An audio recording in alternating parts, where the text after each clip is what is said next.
لله نحمده ونستعينه ونستغفره ونعوذ بالله من شرور أنفسنا ومن سيئات أعمالنا من يهده الله فلا مضل له ومن يضلل فلا هادي له أشهد أن لا إله إلا الله وأشهد أن محمدا عبده ورسوله قال الله تعالى في كتابه الكريم يا أيها الذين آمنوا اتقوا الله حق تقاته ولا تموتن إلا وأنتم مسلمون وقال أيضا يا أيها الناس اتقوا ربكم الذي خلقكم من نفس واحدة وخلق منها زوجها وبث منهما رجالا كثيرا ونساء واتقوا الله الذي تساءلون به والأرحام إن الله كان عليكم رقيبا يا أيها الذين آمنوا اتقوا الله وقولوا قولا سديدا يصلح لكم أعمالكم ويغفر لكم ذنوبكم ومن يطع الله ورسوله فقد فاز فوزا عظيما. أما بعد فإن أصدق الحديث كتاب الله وخير الهدى هدى محمد صلى الله عليه وسلم وشر الأمور محدثاتها فإن كل محدثات بدعة وكل بدعة ضلالة وكل ضلالة في النار. Ikhwati, sidang salat Jumat yang dimuliakan Allah Subhanahu wa taala. Pertama, kita bersyukur kepada Allah Subhanahu wa taala atas segala karunia dan nikmat yang Allah Subhanahu wa taala curahkan kepada kita. Nikmat kesehatan, nikmat kesempatan, nikmat rezeki, nikmat udara, dan banyak sekali nikmat Allah Subhanahu wa taala. Yang apabila kita menghitungnya, maka kita akan mampu kita menghitung nikmat Allah Subhanahu wa taala. Kemudian nikmat yang paling besar adalah nikmat al-Islam dan dimudahkan kita semua untuk beribadah kepada Allah Subhanahu wa taala. Sesungguhnya hati ini berada di dalam genggaman Allah Subhanahu wa taala. Allah lah yang menghendaki hamba tersebut menjalankan ibadah, menjalankan ketaatan kepada Allah Subhanahu wa taala. Maka oleh karena itu nikmat ini wajib kita syukuri, wajib kita jaga istiqomah dan kita menjalankan ibadah kepada Allah Subhanahu wa taala sampai datangnya kematian kepada kita. Kemudian salawat dan salam saya bacakan untuk Nabi besar Muhammad sallallahu alaihi wasallam.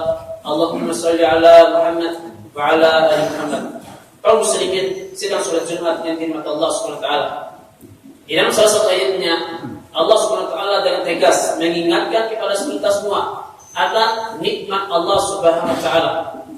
Yang mana Allah katakan alam naj'al lahu 'ainain wa lisanan wa syafatain wa hadainahu najdain. Bukankah kami telah menjadikan kedua mata untuk kalian manusia? Demikian pula kami telah menjadikan lisan untukmu dan kami telah menjadikan dua bibir untukmu. Dalam ayat ini Allah SWT ingatkan kepada kita semua ada nikmat Allah SWT berupa kedua mata Allah ciptakan. Demikian pula bibir, demikian pula lisan. Nikmat ini maka hendaklah kita menggunakan sebaik-baiknya sesuai dengan apa yang diridhoi oleh Allah Subhanahu wa taala. Dan tidak layak bagi seorang hamba menggunakan nikmat Allah ini untuk hal-hal yang dimurkai oleh Allah Subhanahu wa taala. Jemaah sekalian dirahmati Allah Subhanahu wa taala, sesuai dengan judul yang akan disampaikan oleh khatib. Khatib akan mengkhususkan pembahasan kita tentang lisan. Tentang petaka lisan. Lisan ini merupakan nikmat Allah Subhanahu wa taala yang paling besar. Lisan, walaupun dia adalah anggota tubuh yang paling kecil, ia tidak bertulang, namun dampak bagi seorang hamba amatlah besar. Lisan ini bisa memasukkan seorang hamba ke dalam surga Allah Subhanahu wa taala, dan lisan juga bisa memasukkan seorang hamba ke dalam neraka Allah Subhanahu wa taala. Dan lisan ini dikatakan para ulama, dia ibaratkan pedang yang memiliki dua mata. Ia bisa menjadi bumerang bagi seorang hamba dan lisan juga bisa menjadi sebab keselamatan bagi seorang hamba. Tergantung daripada bagaimana seorang hamba tersebut menggunakan lisan tersebut. Kalau muslimin dirahmati Allah Subhanahu wa taala, dalam sebuah hadis Nabi sallallahu alaihi wasallam menyebutkan bagaimana pengaruh lisan ini terhadap diri seorang hamba. Yang mana Nabi katakan innal abda yatakallamu bil kalimati min ridwanillah wa la yalqallaha balan yarfa'ullahu biha darajat. Ada seorang hamba yang berbicara, ia tidak sadar apa yang dia bicarakan. Namun tentu yang dia bicarakan adalah hal-hal yang baik yang datangkan ridha Allah Subhanahu wa taala. Namun justru perkataan tersebut akan mengangkat derajatnya. Wa in abda yatakallamu bil kalimati min sukhatillah wa la yalqallaha balan yahwi biha fi jahannam. Dan ada seorang hamba yang berbicara, ia tidak sadar apa yang dia bicarakan. Namun pembicaraan tersebut mengundang murka Allah Subhanahu wa taala sehingga menjadikan dia masuk ke dalam neraka Allah. Jadi ikhwati dirahmati Allah Subhanahu wa taala, ada seorang hamba yang berbicara tanpa ia sadari apa yang dia bicarakan. Apabila kita menggunakan lisan kita dalam pembicaraan itu datangkan murka Allah, maka ini bisa menjerumuskan kita ke dalam neraka Allah. Sebaliknya seorang hamba apabila berbicara pada hal-hal yang baik yang datangkan ridha Allah, ada kalanya seorang hamba tidak sadar apa yang dia bicarakan, ia tidak pikirkan apa yang dia katakan, namun pembicaraan tersebut baik, menyenangkan hati saudaranya, ia berzikir kepada Allah Subhanahu wa taala, maka lisan tersebut akan masukkan dia ke dalam surga Allah Subhanahu wa taala. Lihat betapa besarnya pengaruh lisan terhadap keselamatan dan kecelakaan seorang hamba. Padahal lisan ini merupakan salah satu anggota tubuh manusia paling kecil. Maka oleh karena itu, ikhwati dirahmati Allah Subhanahu wa taala, hendaknya seorang mukmin benar-benar memperhatikan lisannya. Hendaknya seorang mukmin cerdas, memilih kata-kata. Jangan sampai lisan ini dapat menjerumuskan dia ke dalam neraka Allah Subhanahu wa taala. Hendaknya seorang mukmin mengikat lisannya dengan akalnya. Hendaknya dia benar-benar sadar dan dia tidak asal-asalan melepaskan lisannya. Ketahuilah bahwasanya lisan ini bisa memasukkan kita ke dalam neraka Allah Subhanahu wa taala walaupun tanpa sadar berdasarkan hadis tersebut. Maka oleh karenanya Al-Imam An-Nawawi rahimahullah taala menyebutkan sejauhnya bagi seorang mukmin untuk memperhatikan apa yang diucapkan dan tidak boleh seorang mukmin mengatakan sesuatu melainkan yang baik-baik saja. Apabila kurang baik, hendaklah dia diam. Hendaklah dia diam. Karena betapa banyak manusia berbicara, walaupun itu bukan suatu hal yang sifatnya ibadah. Ya katakanlah perkataannya sifatnya duniawiyah atau mubah.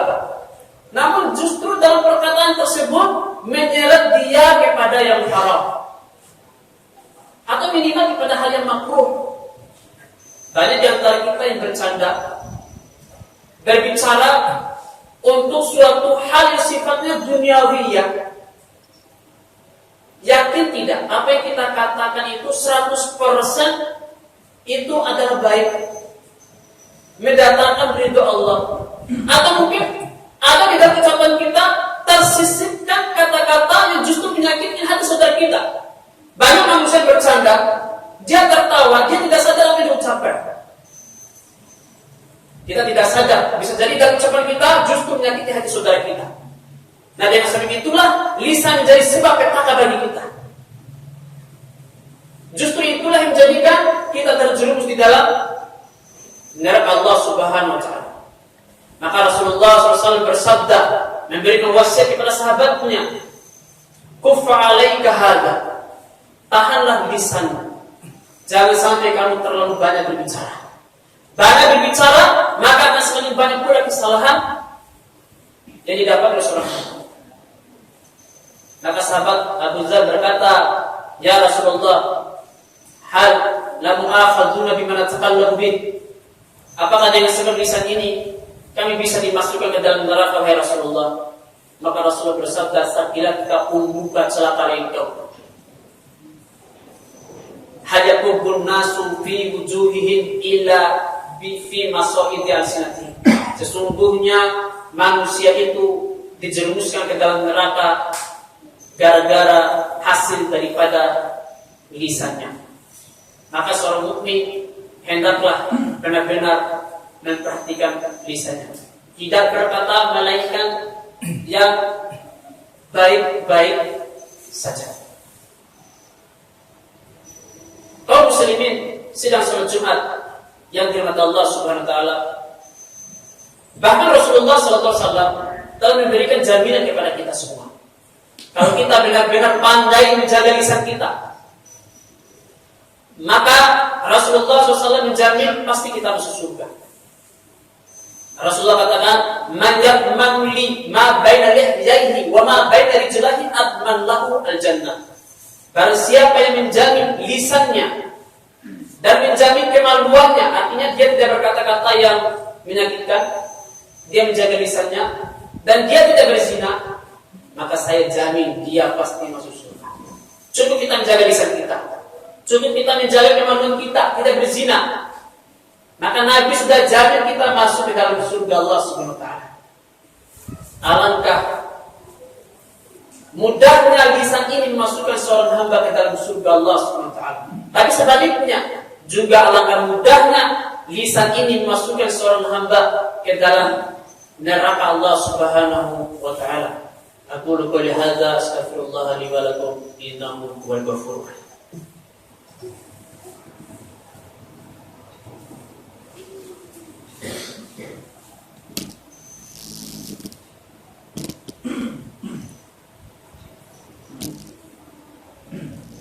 Alhamdulillah wassalatu wassalamu ala Rasulillah wa ala alihi wa ashabihi wa man tabi'ahum bi ihsanin ila yaumil. Kaum muslimin sedang salat Jumat di mata Allah Subhanahu wa taala. Min musibatil balwa, di antara musibah yang menimpa umat ini secara merata, yaitu banyaknya komentar-komentar yang berseliweran di medsos, entah itu di Facebook, di WhatsApp, di Instagram, demikian pula di YouTube dan wasilah-wasilah medsos yang lainnya. Manusia banyak sekali berkomentar. Ketahuilah jemaah sekali dari mata Allah Subhanahu wa taala, Allah menyebutkan bahwasanya komentar, tulisan hukumnya sama seperti lisan. Apa yang kita tulis, apa yang kita share, semua itu adalah hukumnya sama seperti lisan. Maka seorang hamba jangan sampai dia menulis sesuatu, memberikan komentar terhadap sesuatu, melainkan dia benar-benar paham apa yang akan dia komentar, apa yang dia tulis, sesuai dengan ilmunya yang bisa dipertanggungjawabkan di hadapan Allah Subhanahu wa taala. Jangan sampai kita terbawa arus emosional kita, tidak sesuai dengan perasaan kita, lalu kita berkomentar.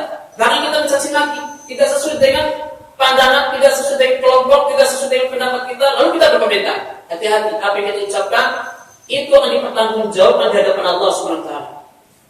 Apalagi medsos merupakan jendela dunia. Kita menulis di sini bisa dibaca oleh orang di Amerika sana. Nah, kalau dibaca oleh banyak orang, lalu tersakiti hati orang banyak, maka itu menjadi dosa bagi kita.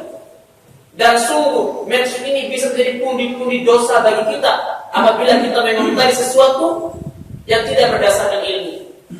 Allah SWT berfirman, la taqfu ma laysa laka bi'ilmin, inna as-sam'a wal basara wal fu'ada kullu ulaika kana anhu mas'ula. Janganlah kamu mengatakan sesuatu yang kamu sendiri tidak paham. Sesungguhnya pendengaranmu, penglihatanmu, hatimu, semuanya akan dipertanggungjawabkan di hadapan Allah SWT. Maka hati-hatilah dengan komentar ikhwati di mata Allah SWT. Kalau bukan ahlinya, jangan kita berkomentar. Sekarang ini kita dituntut untuk berkomentar. Ada suatu artikel, kadang ketika kita baca panas, terbawa emosional kita, disiapkan kolom komentar, akhirnya kita pun ikut komentar. Hati-hati jemaah sekalian di mata Allah SWT. Lebih baik kita membuka sesuatu yang bermanfaat untuk keselamatan agama kita, kebaikan dunia kita. Baca artikel-artikel yang bermanfaat yang mengandung ilmu. Ini lebih menyelamatkan kita dunia dan akhirat daripada kita membaca sesuatu sehingga membuat kita terjerumus kepada kebinasaan. Inna Allah wa malaikatahu yusholluna 'alan nabi. Ya ayyuhalladzina amanu shollu 'alaihi wa sallimu taslima. Allahumma shalli 'ala Muhammad wa 'ala ali Muhammad kama shallaita 'ala Ibrahim wa 'ala ali Ibrahim innaka Hamidum Majid. Allahumma ighfir lil muslimina wal muslimat wal mu'minina wal mu'minat al ahya'a minhum wal amwat. Allahumma tsabbitna 'ala al-islam wa tsabbitna 'ala sunnah. Allahumma anta muqallibal qulub, tsabbit qulubana 'ala dinik. Allahumma anta musarrifal qulub, sarrif qulubana 'ala ta'atik. Allahumma idfa' 'anna al-bala wal fitnah wal zalazil wa virus corona. Allahumma rabbana atina fid dunya hasanah wa fil akhirati hasanah wa qina adzabannar. Wa akhiru da'wana alhamdulillahi rabbil alamin wa aqimus shalah.